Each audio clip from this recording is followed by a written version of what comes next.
क्या हमने जब चीन के खिलाफ बॉयकॉट की मुहिम चलाई तो क्या चीन उससे सुधर गया?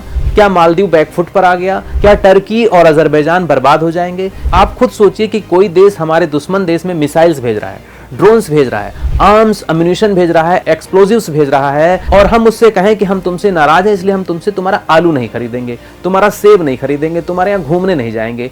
अरे ये दुश्मन देश हैं, दुष्ट देश हैं, हमारी ससुराल नहीं है कि हमारी नाराजगी का इनके ऊपर कोई फर्क पड़ जाएगा।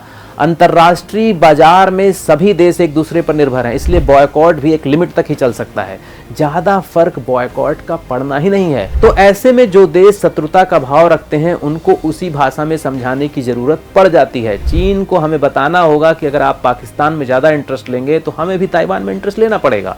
बांग्लादेश को समझाना होगा कि अगर चीन से ज्यादा चिपकोगे तो हमें म्यांमार से चिपकना पड़ेगा। टर्किश गवर्नमेंट से पूछो कि आप पाकिस्तान में ड्रोन भेज रहे हैं, उनके लोगों को ट्रेनिंग दे रहे हैं, तो अगर हम कुर्द लोगों को ट्रेनिंग दें, हथियार दें, पैसा दें तो आपको कोई दिक्कत तो नहीं होगी।